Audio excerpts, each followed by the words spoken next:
He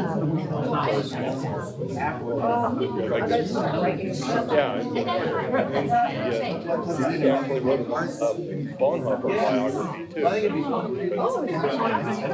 yeah, if you want to get Are we going to have that one? That's the primary screen? I can either one, whatever you want. I was going to move it over here a little bit, if that's... So you can see it? If I'm standing here, no, if I'm standing here, people sitting over here, I'm going to be in their way a little bit.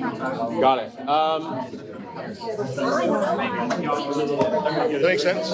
Yeah. No, just what side you want to be on? I mean, yeah, if you want it right there, I'll just have it right there. Sure.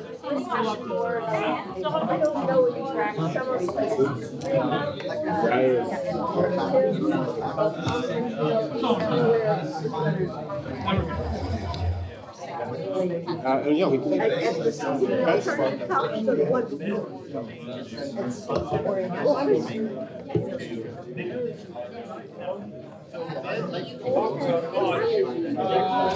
They keep us taking care of us. Yeah, but it made us feel Please don't trip over this board because then I'll get in a lot of trouble or something. Perfect.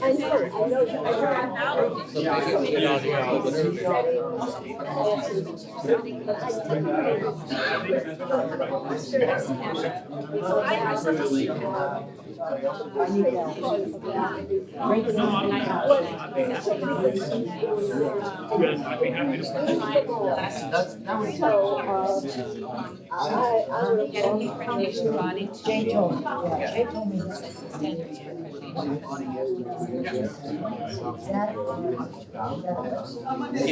And then the podcast. Anyhow, I think that's the question. I wish I had the answer.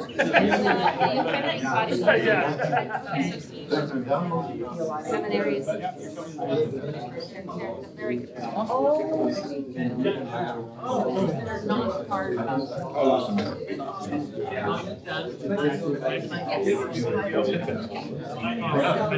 Thank you.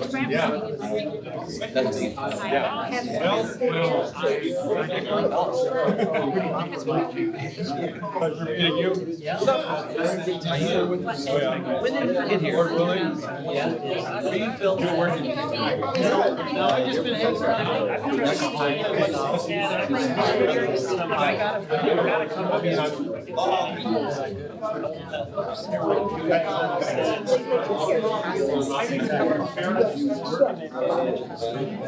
I have friends. Not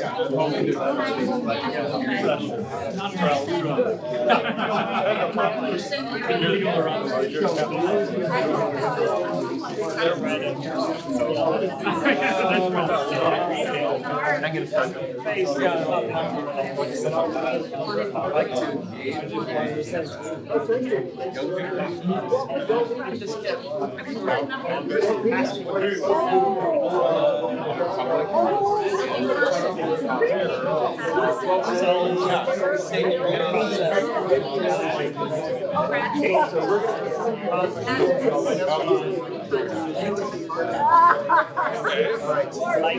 So, ladies and gentlemen, we have a very important announcement before the fire alarm goes off. The earthquake will be here in just a few minutes, but the flood seems to have mostly hit down the street. If you could please take a seat, we're going to try to resolve this issue.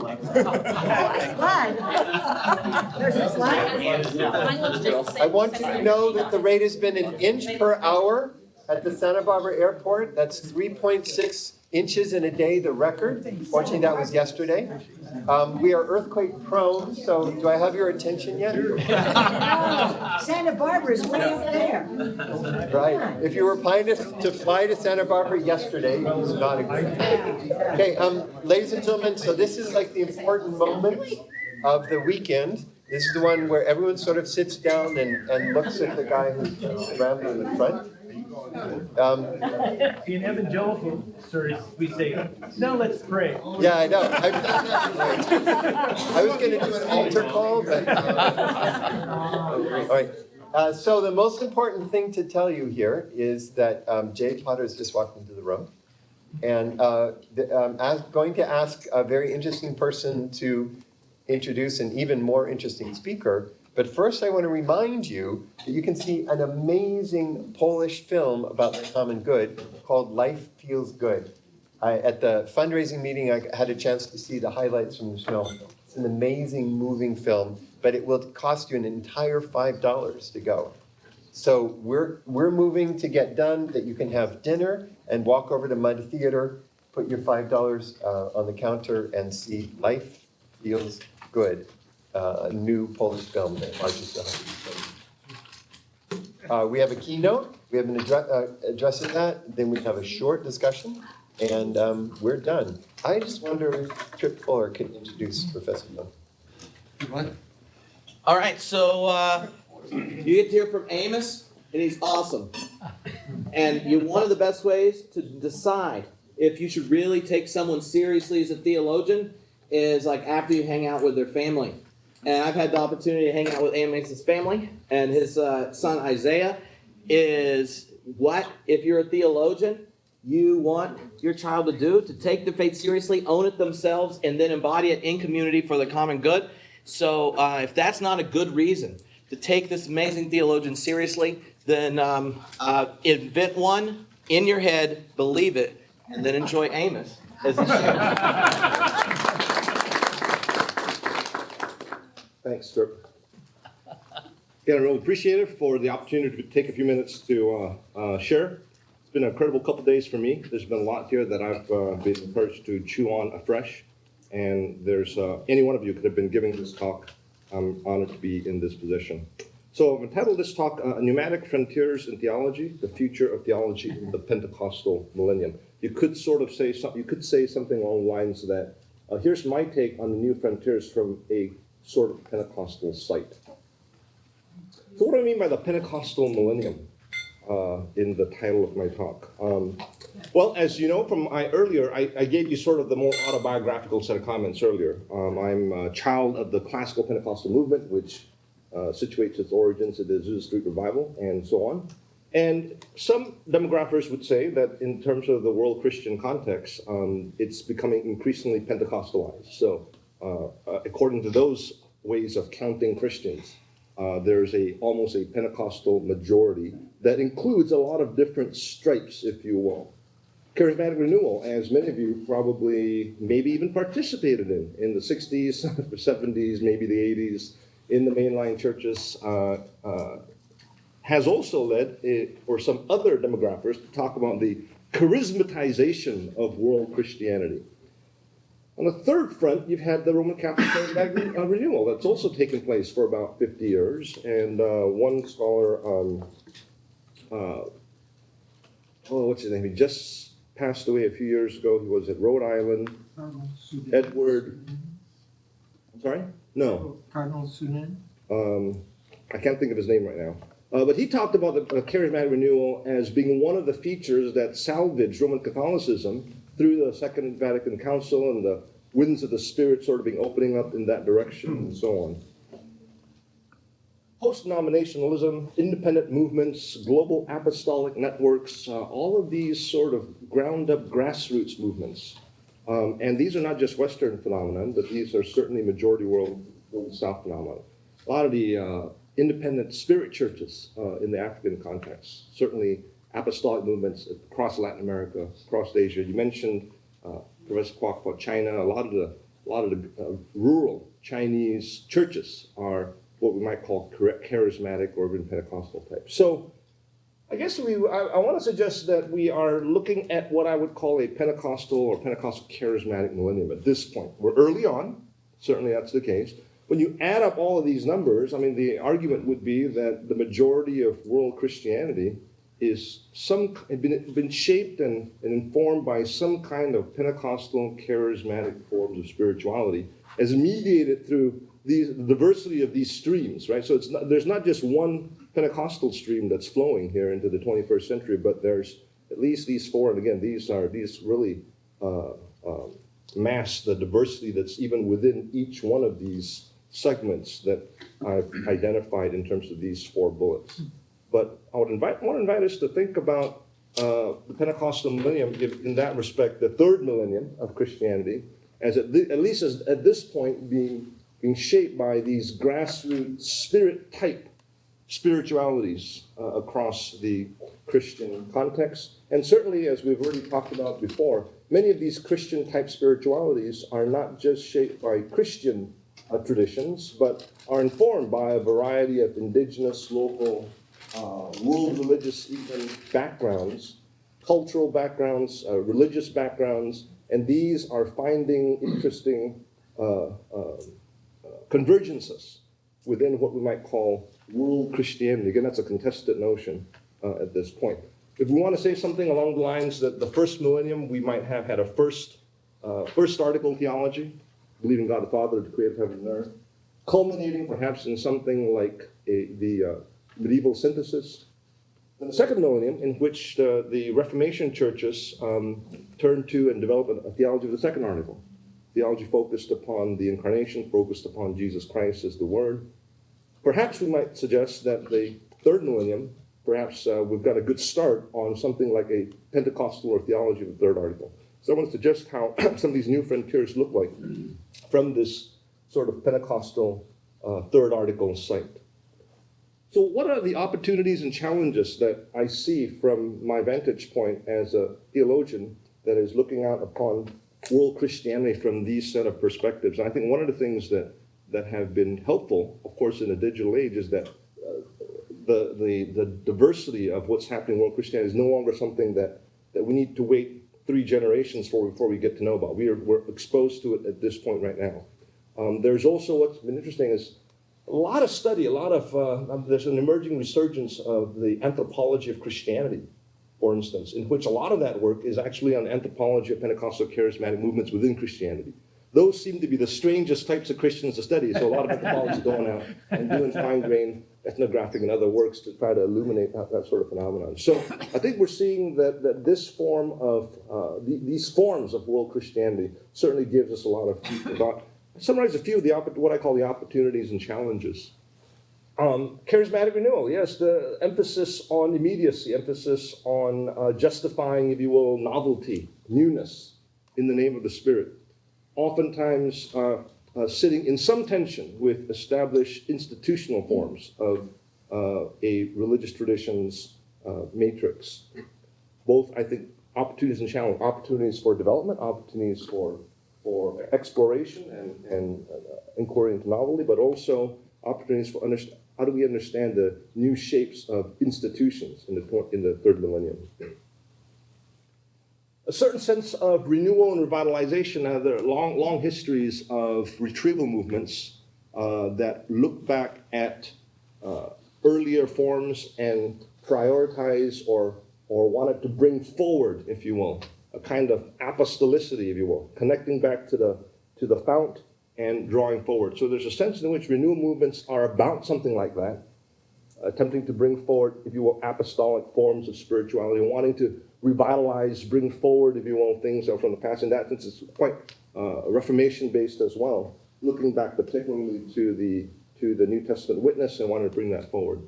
I think with some of the challenges involved, and this is not uniquely a Pentecostal charismatic type of challenge, but it certainly relates to the history of evangelical pietist and then feeding into holiness and in 20th century Pentecostal movements is a sense of triumphalism, a sense of a calling to a higher life, a sense of entire sanctification, a sense of spirit baptism that makes one elite in a certain way. So there's always this interesting dynamic where renewal movements, on the one hand, are not really attempting to be anything different. I mean, Luther wasn't necessarily trying to start a new church.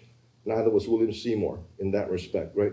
But there's a certain sense in which the charismatic dynamic takes itself and develops in this sort of triumphalistic stream. So there's opportunities for retrieving, bringing forward, revitalizing, renewing, but on the other hand, coming out of that, then developments that oftentimes move into this triumphalistic manifestation. I think one of the things that renewal movements have really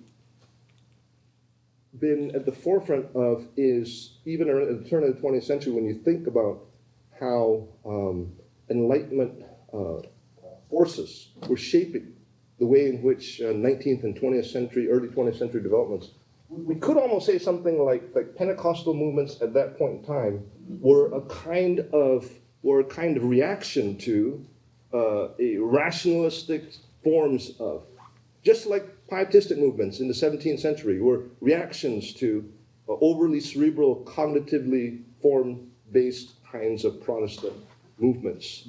So perhaps one of the ways to understand Pentecostal movements is not so much the spirituality as being abstract from what they were, but actually embodied in their beings, right? So glossolalia is, I think, a good example of this, what I'll call holistic spirituality, the sense that the Spirit is not just out there, but the Spirit is here amidst us. That's just one example of that.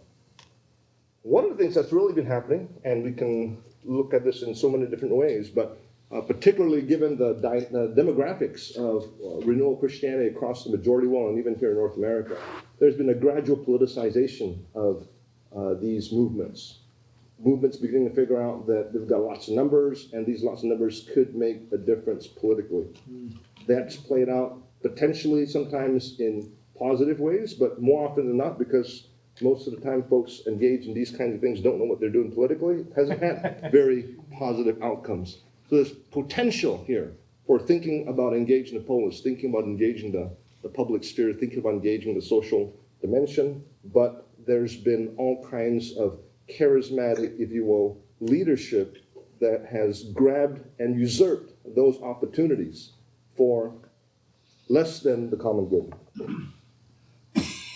Nobody's against prosperity. Everybody wants to prosper. Might be something of a biblical notion. But it's certainly become a large trope within large segments of the Pentecostal charismatic renewal movement around the world.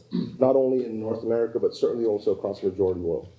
There are so many different ways to try to grapple with that. And a lot of the ethnographic, studies that have looked at Pentecostal charismatic movements in the majority world, Latin America and Asia and Africa, in actually countries and regions of quite dire poverty, have looked at the flourishing of this kind of message and have asked ourselves questions about how is this message, how is it, if you will, consumed on the one hand, but on the other hand, what are these communities doing with this message? What kind of agency is being expressed in and through this message? How, on the one hand, might these messages of prosperity, about prosperity, be generating or empowering or enabling, if you will, transitions between rural communities transitioning into urban communities, transitioning into the modern economy? How might that have been enabled through some of these processes? But on the other hand, how might also these processes be usurping the spirituality of these peoples in ways that in the long run are going to inhibit the kinds of planetary flourishing that we've already been talking about in this conference? So there are, again, opportunities on the one hand, but also, I think, quite severe challenges when we look at the nature and the shape of world Pentecostal charismatic Christianity. What I'm going to do in the next 15 minutes or so, I think, is to at least give you my own take on, let's say, my own Pentecostal attempt to think about the new frontiers that we've been talking about, and what might be Pentecostal resources that I could and have drawn into the conversation, or how is it that you and I might potentially be able to engage with the growing swath of world Christianity in terms of these kinds of movements and bring them into a broader theological platform. Not necessarily into our academic conversations, but again, into a broader conversation that we all need to have for the sake of the world, for the sake of the church, and for our own sake. So I want to identify three sets of resources, and they are resources that come out of a reading of the book of Acts chapter 2. I call them Pentecostal resources. I want to invite you to think about these Pentecostal resources as not belonging to classical Pentecostals like myself, but as scriptural resources that potentially can be resources for all of us. I might think about the Spirit poured out on all flesh, which is, if you will, Luke's record of Peter's message drawing from Joel, right? So do your 3 layers of exegesis on that one. So the sound of a mighty rushing wind, right? Tongues of fire appeared rested. You know this passage from Acts chapter 2. Filled them, rested upon, filled them, and they spoke. So, how might the Pentecostal images inform, invite, motivate us toward a multi-sensorial theology of the body, theology of the carnal, right? So that pneumatological resources, Pentecostal resources, are not only about, if you will, the spirit, which in our 20th and 21st century context, spirit is so on the other side of whatever matter is. We don't know what either one of them mean, but we kind of just feel like they're opposites.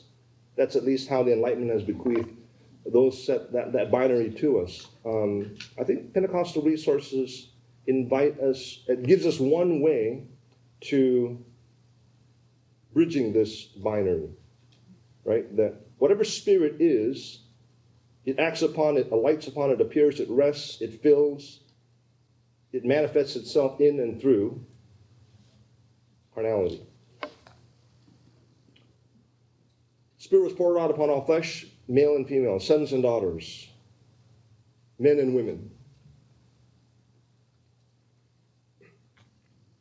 young and old, right? And this is, of course, in the Joel passage that is brought forward by Peter, recorded by Luke. The young men shall dream dreams, the old men shall see visions.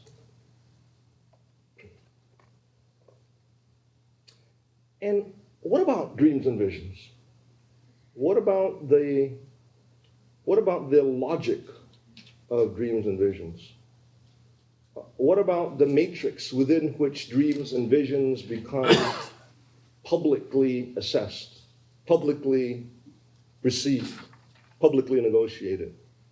And there's a certain sense in which I think one of the reasons, at least, and Harvey Cox made this argument 20 years ago, but one of the reasons why I think Pentecostal charismatic movements have been as vibrant as they have been in the majority world is in part because of this, of its capacity to be received within oral cultural milieu, oral cultural sensibilities in which bodies and modes of communication are not devoid of linearity or discursivity, but rewound, if you will.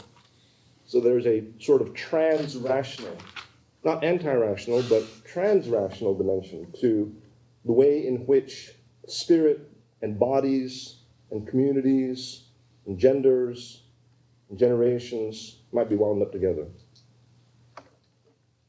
Second set of Pentecostal resources that I want us to consider just for a few moments, thinking about the Spirit poured out upon, I think it's the 5th verse of chapter 2, Acts, says, on every nation in heaven. There were Jews from every nation under heaven gathered in Jerusalem on that day.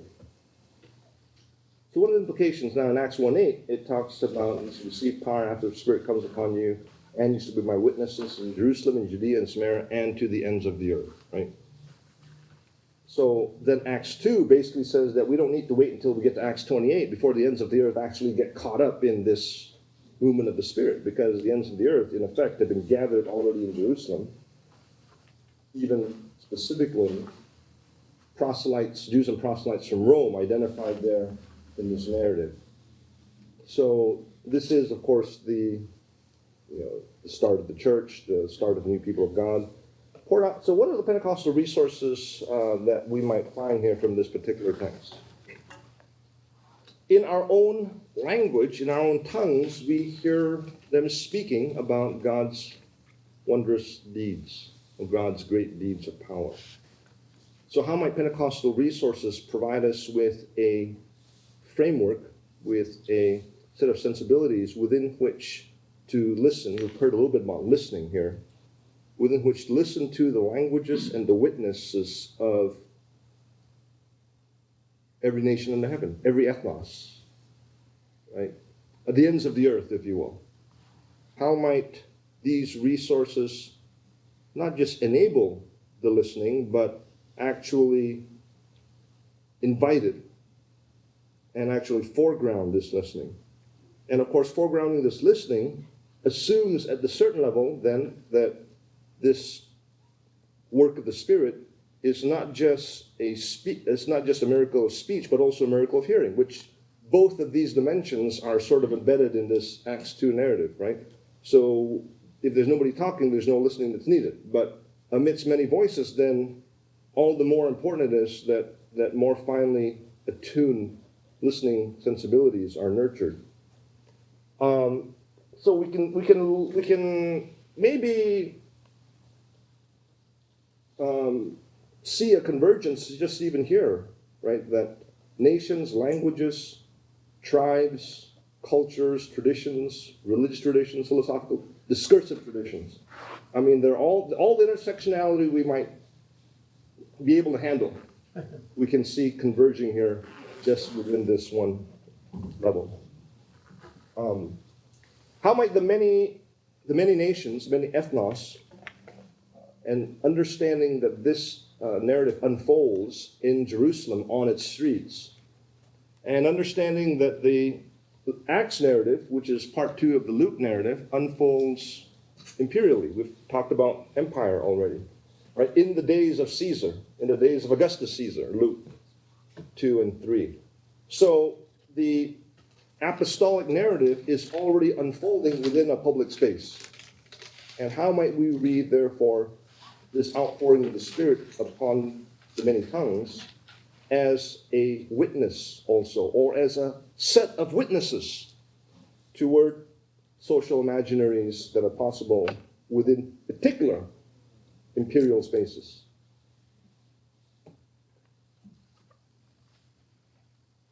The outpouring upon every nation in heaven generated, at least in the Acts account, a diverse community consistent of Jews and proselytes that came from many different cultural backgrounds, much of them Hellenized. And so we see as the narrative continues to unfold that there were deep, severe challenges that confronted this very, very pluralistic, Hellenistic community, yet at the same time engaging local Judean, Galilean folks, including folks from around Jerusalem. Acts, I think 4 and 5 tell us that were coming abroad. And Acts 6 gives us a window into the many challenges that Hebraic and Hellenistic Jews had to engage in terms of talking about this commonness and the common good. But there's this witness to the common good in Acts 2 and then in Acts 4 that I think is an extension of the message of Jesus that Luke records in the Gospel of Luke, right? That he came to bear witness to the Jubilee message of justice. And we see this economy of playing out in the book of Acts, at least for a few moments at the beginning of this Messianic movement. So I'm encouraged and perhaps even impelled by these resources to engage spirit movements or Christian movements that might be open to the work of the Spirit, to think about the implications of this outpouring upon every ethnos, every nation, in its implications for our language, for our witness, for cultural and religious diversity, for the variety of political spaces, and the variety of economic realities within which people of God might find themselves.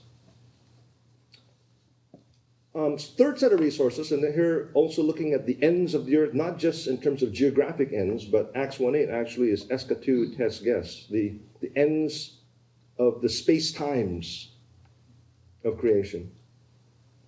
And the Joel passage that's pulled forward in Acts 2 calls attention to the portents in the heavens above and the signs in the earth below, NRSV, by the way. How might then these ends of the earth, the space-time realities of the earth, now this is really, again, part of this apocalyptic message of Joel, right, that's being pulled forward here. But I want to tease out a couple lines of that. As in just even though the genre is distinctive, but yet the heavens above and the earth below and the signs in which they speak I would want to say, at least for us, invite us to consider how we might actually discern those signs, right? Discern those signs through religious sets of sensibilities, yes. Theological sets of sensibilities, yes. Right? But how might they also, in terms of the wisdom traditions of the First Testament, also invite a pneumatological theology of creation that opens us up also to a more interdisciplinary set of attentiveness.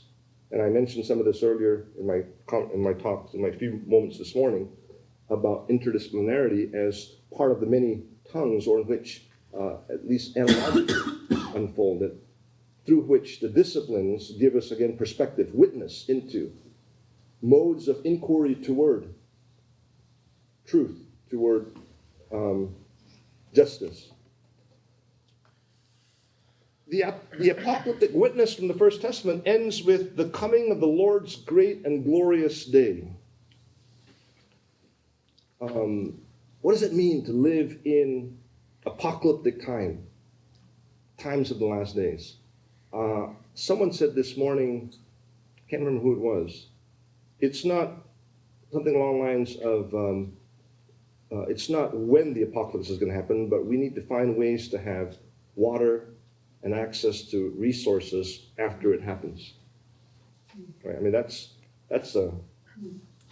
stop us for a few moments and just think about how this is all going down, right? But yet, this apocalyptic witness has to do with the coming of the Lord's great and glorious day. I mean, that's a First Testament vision of the messianic shalom, right? Which has planetary and cosmic implications for us as we think about our tasks and the opportunities and the challenges that are before us. At the end of Peter's sermon, he says, but this promise of the Spirit is for you, for your children, and for all who are far away. Right? So there's a sense in which the many tongues and the many voices are only in this Acts 2 narrative, just the beginning. Right? The witness that we find in this Acts 2 narrative is going to reverberate, echo, unfold in the children and for all those who are far away. So there's a historical dimension then to this Pentecostal outpouring, and all of that within an eschatological frame, the last days. Not last days in this dispensationalist sense that most of my tribe might adhere to, but in this New Testament sense. All right, so a couple things in closing. I would like to think that these Pentecostal resources give us pneumatological sort of gravitas to engage with the spiritualities of the third millennium, the diversity of spiritualities that we're navigating, that we're finding ourselves engaging. Tripp mentioned Isaiah. He's got his, my son, by the way, he's a PhD student right here at Claremont School of Theology, but he couldn't be here today because he had something else that he had to do.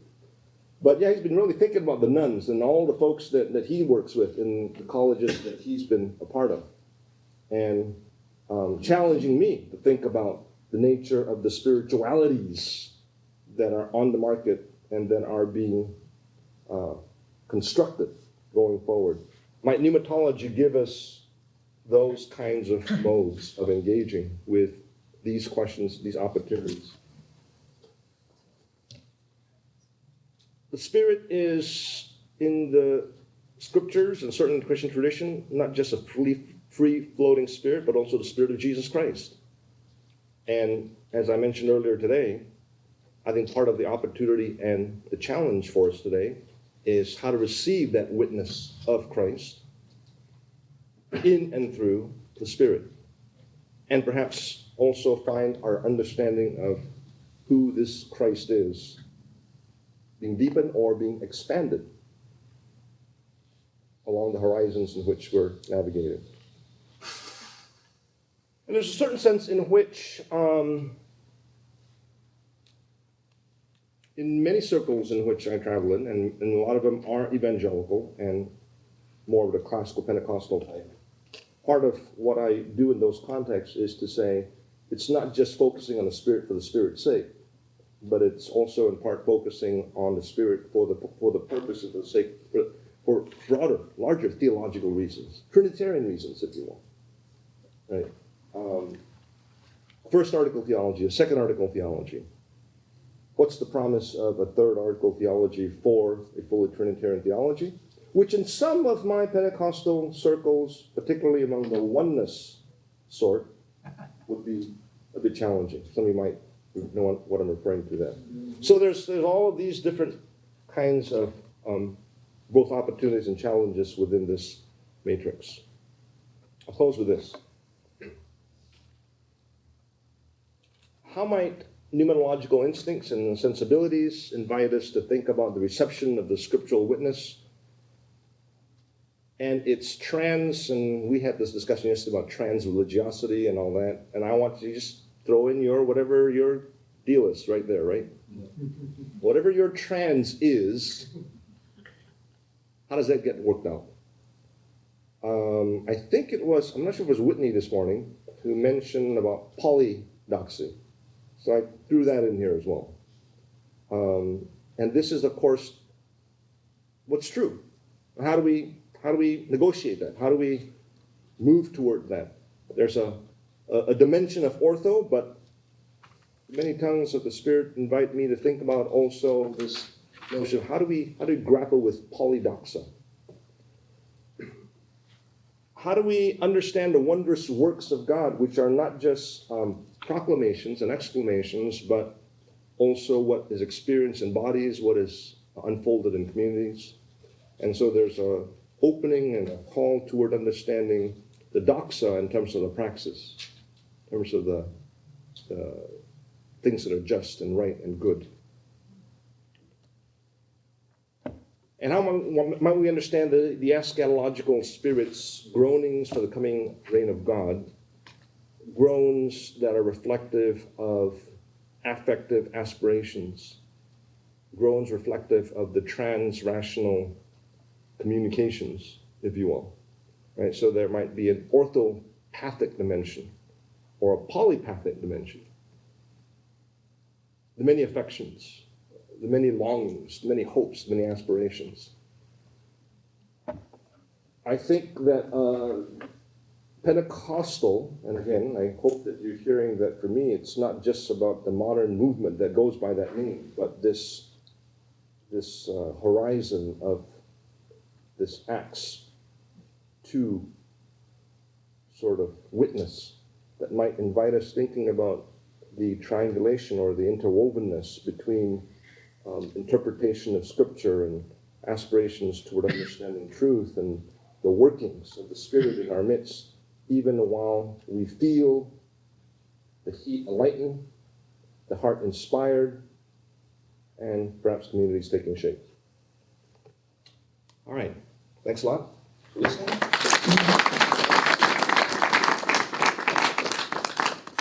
Thank you, Amos. Let's take time for any questions or comments.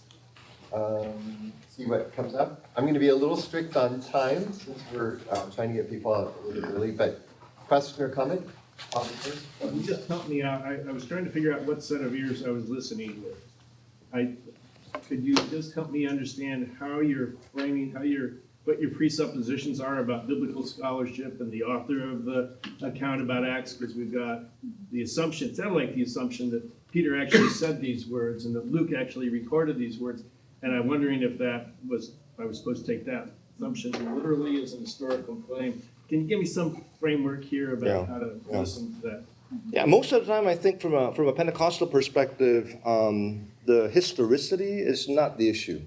And so there's a certain sense in which the literariness is what is there, right? So the Pentecostal instinct is not to, in that respect, and for good or ill, it's to collapse the distance between the text, the world of the text, and our world, right? Now, there's an implicit assumption that if this is what it says, and this is how it happened.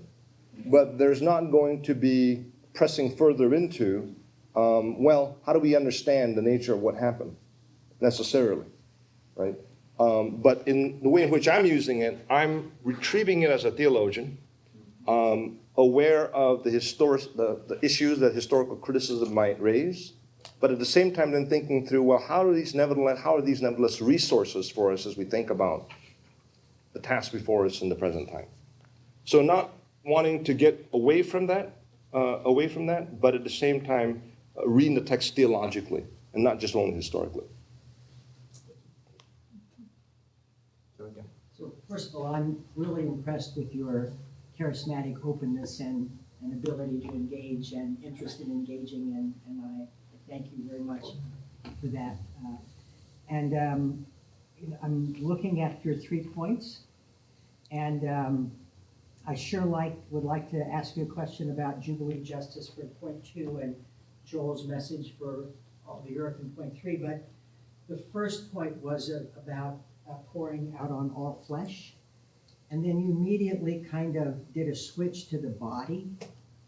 And in the Hebrew Bible, the theme all flesh has sort of interesting history.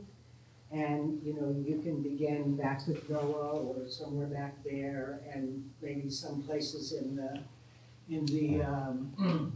Psalms. And then in 2nd Isaiah, all flesh is grass.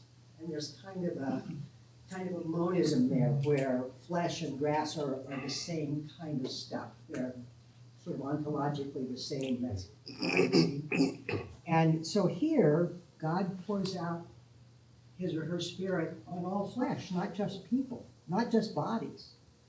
And then, so can you say a little bit more about how a charismatic interpretation of, creation, essentially? Right. How would that play out at all in the charismatic? Not yet, but hopefully more and more. 'Cause I totally agree with you, that there's a lot of different ways. In fact, one of maybe the advantages of going down the pneumatological route is that pneuma in the Greek and ruach in the Old Testament have such broad semantic ranges, right? And there are multiple domains within which that language functions, including the creational domain, so that it opens up very, very, I think, naturally to what I would call a pneumatological theology of creation, or a pneumatological ontology even. Now, we can spend some time trying to unpack that, right? But I think all that is embedded in there. So, but the point would be that at that point, spirit and creation are not. And here's where I think my friend Frank Macchia, who you heard also earlier today, and myself, might come at it from some little different angles. But I would say that gives a lot of theological resources to think about spirit and or in or through creation, as opposed to only apart from creation. Yeah, thanks. When the scripture uses the term poured out, as if something was here and now it's here. Something wasn't, now it's present. I mean, does that mean that the Spirit wasn't there until it was poured out? And the question along with that is the Trinity question in terms of Right. just how do you deal with the oneness of God, Right. present within creation from the very beginning, and not and with all this focus on a spirit millennium, are we kind of dividing God up again? No, there's lots of big questions here. There's a Trinity question. How do you understand the economies of the missions of the Son and the Spirit in relationship with God as Father? There's the what I call the covenants or dispensations question.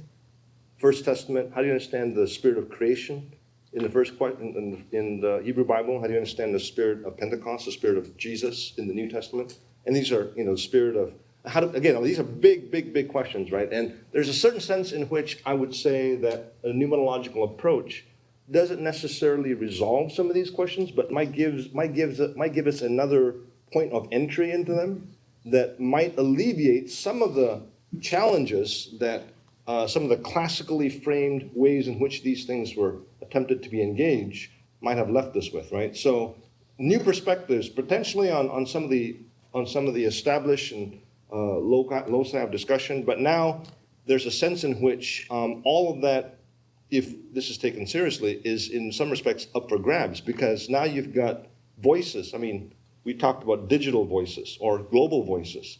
How are they going to be? They're registered all the time, in all the places. We just aren't able to hear them. So this would actually complicate these classical and potentially reframe them in ways that we're not ready at this point even to begin to chart, because the nature of the ways in which these texts are read are going to have their own, they're going to play out in a lot of unpredictable ways at this point going forward. Okay, those. Yeah, just a quick background for the question is my own history was growing up evangelical and it became a process person pretty thoroughly from the mid-90s onward after being here, going to school for one thing. But along the way, what may have assisted that was some experience with the latter part of the mainline charismatic movement and then the Vineyard movement, some in the 80s. And, but also trained as a counselor and practiced in the field for a while. And so one of my concerns then, and even more so now, is that it seems that maybe Pentecostal and charismatic people tend to orient overly to hearing from God and the immediacy and intimacy of God and the search for God's will on minute things all the way up to big ththings. And that's kind of an over-spiritualization. So the question is whether you see many of the Pentecostals and charismatics you work around as reflecting on that and, you know, trying to understand how to move kind of beyond. Well, I think there's a growing number that are. I'm encouraged by that. I think the question behind that, of course, is why are they doing that? Or the question behind that is, what's the nature of the spiritual but not religious? What's the nature of the experiences of the nuns in our context today? What are some of the experiences that they're hankering for or hoping for in their own journey? And I think that studying these movements helps us to understand, I think, a lot of the spiritual quest of our time. We'll do a last question. I saw two hands, John Patamo. You, in what was for this talk, but I know in your larger work, not a side note, mentioned that a variety of global Pentecostalisms are influenced by resources and experiences that go beyond the Christian tradition. So I wanted you to say a bit more about that, and also then sort of puzzle with me a little bit about Pentecostalism as a movement that is in fact empirically so influenced, but in its actual institutional practices, I suspect, would be much more likely to ask questions about which spirit is in fact operative in ecstatic appearances that go beyond the Christian tradition. Yeah. So that, in other words, there's a kind of influence and phobia that's simultaneous. And I wonder how you think about that practically as a Pentecostal theologian who's speaking, you know, not just to us, but to your own community about these matters. Large segments, I think, of the world Pentecostal charismatic renewal movement have been shaped by local traditions that are in majority world context, Asia, Africa, Latin America. And in that respect, many of them engage in multiple religious spiritualities without necessarily naming it that way, right? It's part of their ethos and it's part of their practice, even though they may not name it that way. What's interesting, I think, is that, and we'll close with this, I mentioned earlier that I think in the 90s when Pentecostal theologians finally kind of start emerging on the horizon, and there's a certain sense in which that the theological traditions that have produced those theologians were some of the older classical Pentecostal ones. Some of the newer Pentecostal charismatic type movements are still too young and too new to have even begun to engage at this level of, or even any level of, theologically informed reflection, right? But those who've been around for 100 years have begun to do that. That's both a promise as well as a challenge, because those who've been around 100 years, their most immediate cousins were the fundamentalists. The fundamentalists spoke the same language that they did, but they had a drastically different set of spiritual experiences. But the Pentecostals that came out of the early 20th century didn't have any other conversation partners that they feel that they could have conversations with. So in that respect, I think a lot of the defensiveness, a lot of the dualisms, a lot of the language that's even quite the language of conversion, the language of turning over. That's in part why, most Pentecostals are not going to say that they practice, whatever their practices are, include African traditional spirituality or indigenous Asians, because they've inculcated a language and said the conversion has turned us away from that toward the other, right? That's part, I think, of a historical set of developments. It'll be interesting to see how that development continues to unfold in the next couple generations. Ladies and gentlemen, please join me in thanking you.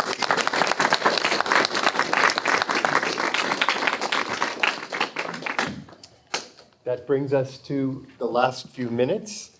And rather than closing by telling you which frontier is the truth, I'd like to ask you a series of, I hope, difficult questions. As it goes on, I'm going to make the questions shorter and shorter till we get to one-word answers and single sentences. If the digital guys took an average of 1.33 sentences between them, that is Trip took 2 and the others each took 1, then let's see, we'll see again how you can do. So how similar were these new frontiers to the new frontiers from John Cobb and James Robinson in exactly 50 years ago?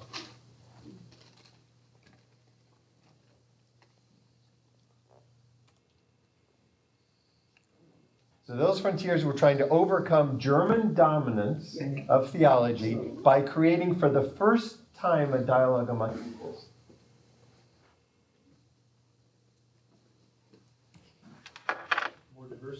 More diversity from that. Greater pluralism. We're not just trying to overcome the stupid Germans who won't let us talk. I don't mean to look at Heather. I'm so sorry. Apologize for that stereotype. I was born 50 years ago. Hi, what's that? I think there's less high-minded language. I think it's a little more understandable. How did doing these 2 days make you see the frontiers as more different than you would have thought?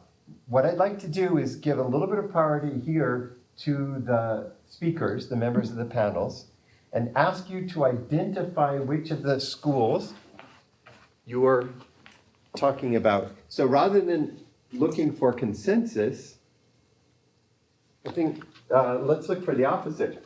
How did the conference increase difference? Increase the sense of difference. So just say, I'm speaking for this topic, and here's how the conference helped me see more, to profile the difference between the area in which I work and others.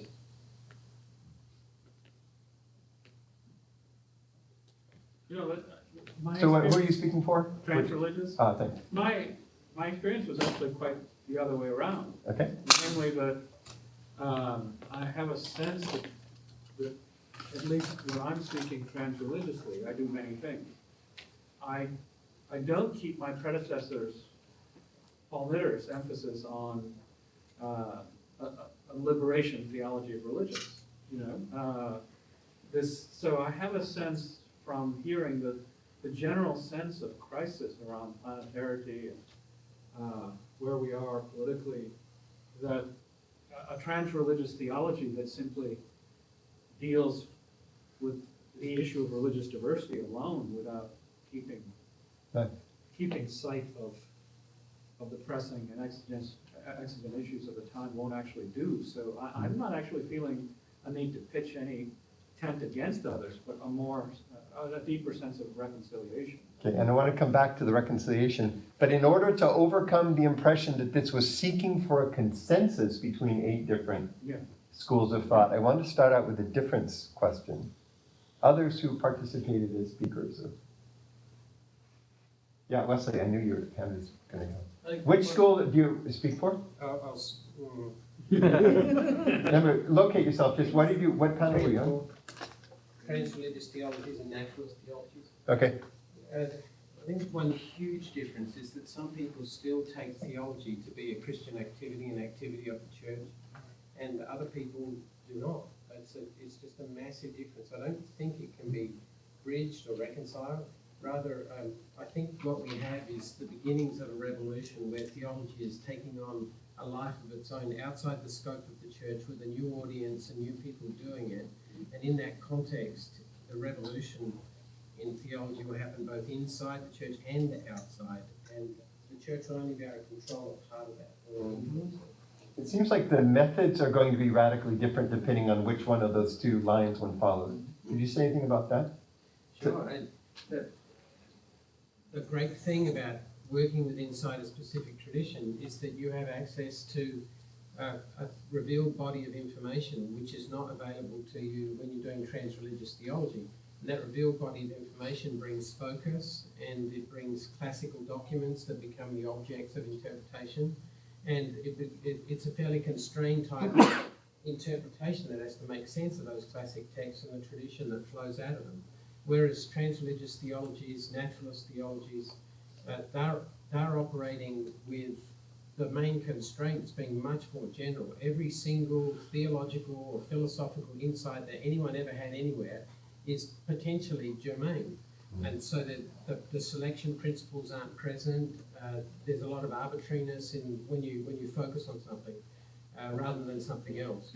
So you're right, method is really, really different. And the methods for trans-religious theologies are also still emerging, whereas there are lots of stabilized methods for tradition-specific theologies.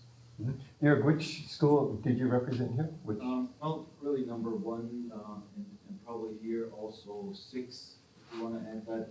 Okay. But this is sort of following up on what Wesley was just saying. I mean, there are different ways of doing things. I mean, my own work is born within Christianity, but I was the one who brought up this notion of bad theology. And here I think the challenge that we have to figure out is, obviously there's a lot of bad Christian theology, and I mean, we've had a lot of conversation about that, sort of bad metaphysics, bad ideas of transcendentalism and whatnot. But I would wonder, how do we talk about bad theology in terms of, say, trans-religious, materialist, naturalist theology, so as not to have to claim that anything that's getting away from the old bad transcendence now is automatically fine, you know, as long as you have materialism, whatever commitments. So I mean, it's sort of the dilemma, as you put it, Wesley, is how do we find the criteria? But whatever they are, I would still say we have to figure out problematic ways of using those theologies. And since my concern has to do with oppression, maybe it's not just my private concern here, how do we figure out these theologies can also become dangerous in a way, no matter what their metaphysical qualities are. Good. I can't help but look at Tom and Tripp, whom I'm not looking at, to see how they would contrast theirs with the other 7 schools. Where's the contrast? I don't know, like, I like interviewing all 8 of them on the podcast, and before it I read their books and hopefully ask questions where people that would not locate themselves in one of those hear it. And people that listen to the podcast range from every religion to post-religious to I listen to this because my family goes to a church and I can't stand the preacher, so I put the earbud in. So in one sense, I would even say I probably spend more time reading the ones I have most disagreement with. But obviously, the other side of it is me and probably Tom and those of us that are ordained in religious traditions, and the animosity towards the church is not something I grew up experiencing. The church was on the front lines of justice regularly, and has been a liberating part of my life experience. And went to liberal divinity school and then came here, and I've never managed to just not find it life-giving to read scripture, pray every day, and do a prayer of confession next to people I don't want to hang out with the rest of the week at church. And so, I don't get anxious about being in a room across difference. And I think part of that identity is much more connected to a religious tradition is realizing that we need to learn to listen well and realize that theology is not a conversation that we monopolize and will authoritatively. But the other side is to realize that when we speak as a part of a tradition, we're speaking informed for a lot of people who can lead beautiful lives, who would not understand the conversation that's taking place here. Yeah. So I think both tensions are there, but I don't know. I wouldn't lose sleep on the question if that's. Good. We didn't want to hurt your sleep routine. Which, for group, okay, Tom wants to speak briefly. Okay, briefly. Since he took your time. One place in the course of the conference, someone asked me what I did. And it was about after the 3 and 4 up there. And I said to them, I'm just a normal theologian. And by that I meant, like, I believe in God in a kind of traditional sense. Not really. This is not being recorded. So when I look at that, the biggest difference, the diversity, which you're asking, is between 4 and 5. When that shift occurred, when Amos and Anselm got up there and started talking, it was like a change, drastic change. It was. It's kind of like a new wind blowing. Or an old one. Yeah, right. So which group, again, with your identities, you have to state it. Which group is your primary discussion partner and who is your primary audience? Let me just say which non-religious group, research program, activist, which non-religious group is your primary discussion partner and who is your primary audience?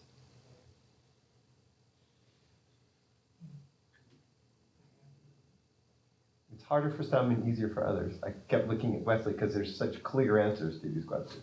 Go ahead. I already said something. No, but go, I mean, you can say that really concisely, can't you? Both questions. Yeah, in the trans-religious naturalist theology complex, you've got a natural set of conversation partners coming out of philosophy and the natural sciences and the social sciences, scientific study of religion experts. They're all academic fields that are directly relevant to anything interesting you want to say about the human condition at all, and therefore about the human condition in ultimate perspective. So the wider audience, do you want me to go on? Yeah, because I actually don't know the answer to that question. If you could just name, not multiple, but a primary audience for your work, for example. I just want to say two, but both quickly. I'm trying to convince people in the academy that religion is important and that the depth structure of reality is something that can't be elided. It belongs in the secular university. So I'm talking to university administrators, deans and provosts and presidents in my mind when I'm trying to write this stuff. And I'm also talking to this growing population of people outside the churches, outside religions, who know that spirituality matters, who know that reality has a depth structure to it, and who are completely inarticulate about that. Nice. I want to be overheard by them. Nice. That's primary audience and primary discussion partner outside the religious circle. Going once, going twice. Next question. Do you expect success in the aspirations of your program? No. John? Yes. That's what I thought. And say why. Well, I think there are people listening who want to think their multiplicity in disciplined ways. So, I mean, Tuesday I taught a class on double belonging from 6 to 9 p.m. and the class didn't want to leave at 9. I mean, if somebody had brought in wine, we could have probably stayed in another 2 hours. So there are 20 students in there for an advanced class.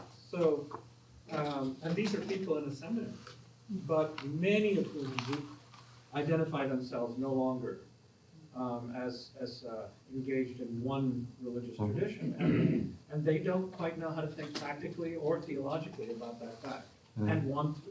Nice. Puilan, can I ask you, what do you expect success in the things that you advocate?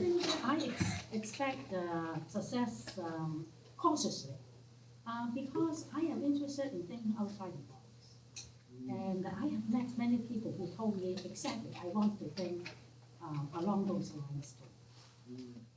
Nice answer. I have to ask Jörg. About success or? Yeah, in the work that you do, what you've shared with us, for example. Yeah. I it's slow, but I think there's some resonance, yes. I mean, these are questions that are, in some ways, I mean, it's almost like Wesley's point, they're related to what people experience.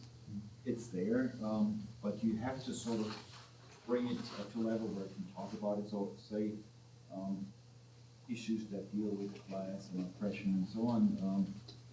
At a certain level, people engage with it, but usually when you get to the systemic level, it becomes more difficult. But I see it happening. It's happening, for instance, with Walmart workers who are struggling, and we're sitting down and reading the Bible with and they know a lot of stuff that we don't have to teach them. So in that sense, it's already there.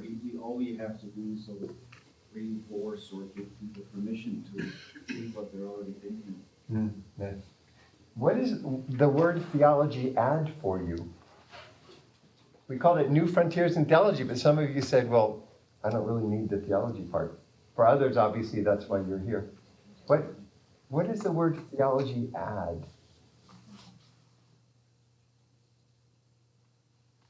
I'm looking at John, because it's interesting in the double belonging world. Oh, yeah. I'm less worried about that term, among other reasons, because in the 90s, some friends of mine, John McCransky and others, published a volume of essays called Buddhist Theology. A bunch of Buddhists can feel comfortable with the term theology, full well knowing just how fraught the term is for them. I get less freaked out. So that's one sort of practical reason why I think the term theology, it doesn't seem as limited as some take it to be.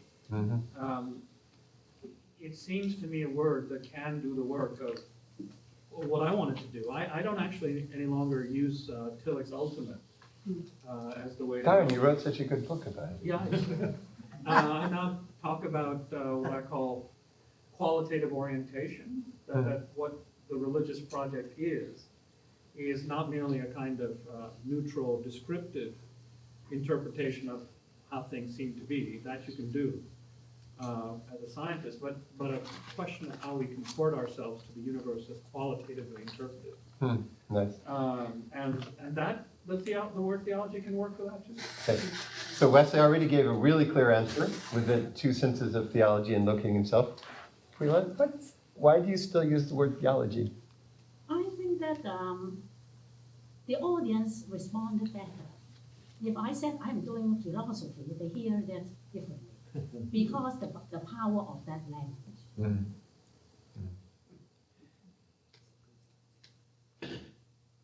Not where I live. Yeah, right. That word theology is a serious impediment in most research universities. All right. Last couple of questions because we're almost out of time. One sentence. What's the central thesis that motivates your work? And since all the speakers who are here, I'm interested, but just one and no semicolons. It's one sentence to represent this, express the single central thesis that motivates your work. Nurture compassionate wisdom. Nurture compassionate wisdom. It's an imperative, which is fine. Kind of saying. Imperative compassion. Theology unstoppably arises from inside and outside the church.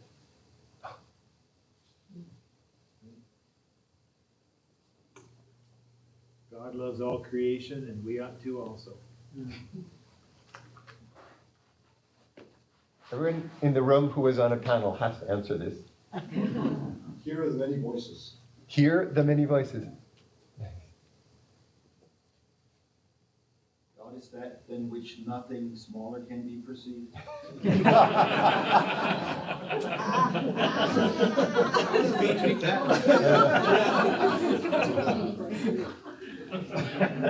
Good thing he's tenured. So we have, no, just speakers, then I'll invite others. But I have to put them on the spot for a minute. So Puilan is thinking, John is looking at the sky, that's what he does when he thinks. Jeremy's got one. Looking at the ground. Right, good. And Fuller's trying to see, Tripp's trying to see how many words he can get in. Jeremy Fackenfall's ready. Yeah. The point is not to describe the world, but to change the world. Yes. Theology needs to take seriously about the challenges of the post-colonial world. I think we're down to 2, right? I don't have a really, I mean, I might say the sort of thing I said during the panel. That theological knowledge is knowledge that emerges from the embodied practice of transformative disciplines. Mm-hmm. And theology must regain that mode of being theological. See, I mean, I'm supposed to summarize everything you said, but I thought I'd just delegate it to. I see myself committed to the entire ecosystem of faithful reflection from the church, so giving resources to inspire, disturb, and encourage a plurality of voices, recognizing that the diversity of testimonies towards God or justice or whatever way is a better deal than persuading people to go along with whatever the new account or something. Nice. Right, for anyone in the room, but this unfortunately is a one-word answer. How many of those 8 can one do at the same time or as part of the same program without contradiction? 7? Only the digital media, that won't fit. 8. 8. Yeah, I can do 8. Sometime I ask you to give an hour-long lecture about how you make the 8 fit. My spirit-centered theology is a lot different. And there's none of that. Many voices. Many voices. That's 92 proof? 92 proof. Because I thought somebody would say just 1 or just 2. No small numbers? I'm just in the smallest number in the room. 7 is the smallest number so far. 6 going once? Interesting. A process perspective that binds them all together. Yeah, but then, in Claremont thinks that they can do all 8, and Boston thinks they can do all 9, so.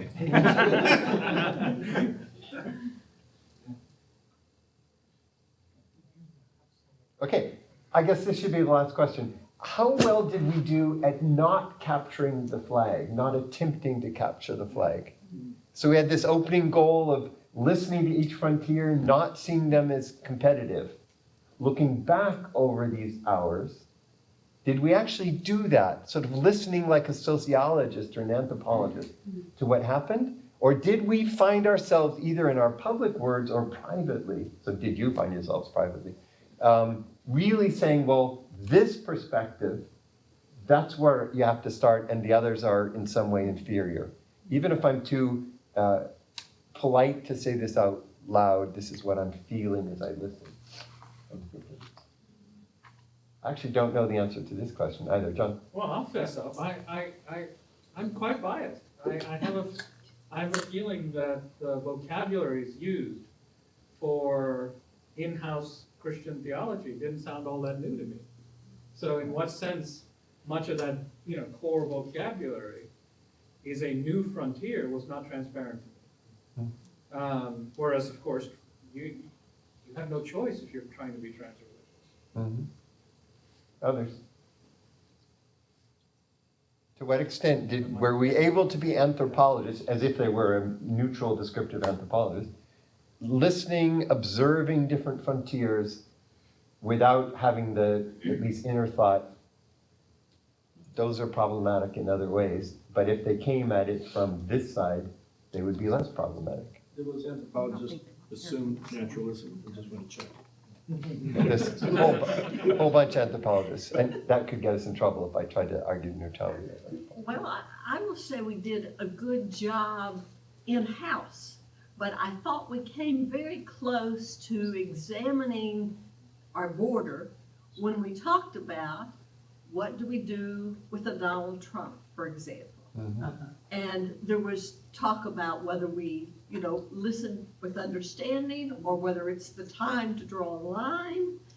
And I remember sitting with that for for a while, and the only thing I came up with was the Quaker notion that you use as little violence as you possibly can. So whenever you can heal, reconcile, open, give a space for, you do that even with the Donald Trump, you know. But when a madman's coming in the room, you restrain him. You know, it's good Quaker theology, right? I mean, you use as little force as you can. You don't beat up the robber. We just sit you'll very protect. quiet. So, yeah, so that's, yeah. I give a response in the form of a question. Can you? Good, Richard. I'm wondering to what extent the group of panels and discussion like this provide a valuable, constructive, critical response to this perhaps relatively recent problem of post-truth. Mm-hmm. And to what extent it might perpetuate the problems raised by the question of post-truth. That's a great question. So you could say, well, if one's really post-truth, the sense that I have the right option and others don't has to disappear. Or you could say, post-truth, I still think my approach is more interesting than the others. Responses going once? Joe? I just thought that one of the answers to Trump was build a fence with your friend next door, you know, and have a barbecue and get to know them and their family. Zach Simpson. It seems to me that this is something I tried to address in the first panel, that if it's a matter of life and death, we don't have the luxury to say, we'll leave it open because if it kills people, and it may not be you, but it may be others, you may have to come as close to the truth as you can, knowing, I mean, this was of course the challenge of somebody like Bonhoeffer and others who had some of these fights earlier, that you may be wrong, but maybe that's the conversation we also need to have. Right. I certainly have the perception that many of the things that I devoted years to and thousands of pages just cease to seem so important in light of some of these more concrete questions that were asked here. So my praise to the panels would be that it did seem important, the questions you were wrestling with, even if where I didn't agree with you. That sense of academics is unimportant and irrelevant, which grew on me after having done a lot of academics, I didn't feel in this room, and that's a positive comment. Ladies and gentlemen, it was fascinating. I'm going to ask Andrew to close the conference, but I thank you for this probing discussion, which I think did a better job of sifting through what we accomplished and didn't accomplish in the last few hours than anything else we could have done. I agree. And I don't want to take away from it. So I would just add a thank you for being here. I think that we've got 8 topics on the board, and we addressed those over the last 2 days. There could have been, and we still would be scratching at the surface. This is in no way an attempt to capture the complete truth, if you will, of New Horizons in theology, but I do think, and as it's coming out in the Q&A just now, that it seems ever clearer to me that despite the struggle that many seminaries are facing these days, that the importance of theology is nothing but enhanced. That's right. So That's right. I look Many forward. Thanks, I look many forward. thanks to Andrew for organizing. I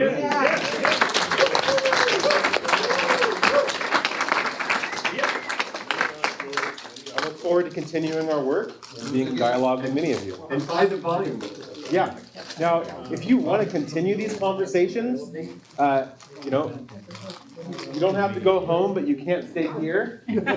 Where you can go is actually Claremont Craft Ales, which is a mile down Foothill, just to the left of where we are now. And we'll have a bunch of us going over there there's a food truck, lots of beer, and that helps people talk about theology. Thanks again, you guys. Is there something for us to with you? Yeah, absolutely. I would love that. Cynthia. Okay, great. So as an observer, this is the appropriate time and place to share. But I really want to hear you. Yeah, and I. Well, thanks for coming. Thanks for staying here. I told you. This is very exciting. I'll pass on your Dallas at the other one. Thank you for being here. I enjoyed working with Teachers and her. academics. I sense some sadness. So. I do too. Feel free to be critical. No, it's not, okay. it's not criticism. It's Constructive criticism, whatever. They held a board meeting in February and said, Miles is on sabbatical for a year and a half. And I'm not coming back. That was that February, 8 months before she started, or just this year? This month. It shocked everyone. All we're saying is, what the hell happened? They asked her to resign. Narrative. I know a little bit about those boardrooms. So. Anyway, you give her my best. I will. So far, so subliminal, so far under. Everything that everyone says. So anyway, that. I would, yeah. Think about that some Yeah, more. well, Let me know. Like I was just sitting in and observing. I mean, I think that's kind of Intense, but was there some including those theology is a means to increase consciousness. That's a good one. I'm glad you like it. Yeah. Yeah, you can pass it on if you want. I will. I'll make sure. Thank you. So I think I had a mixture.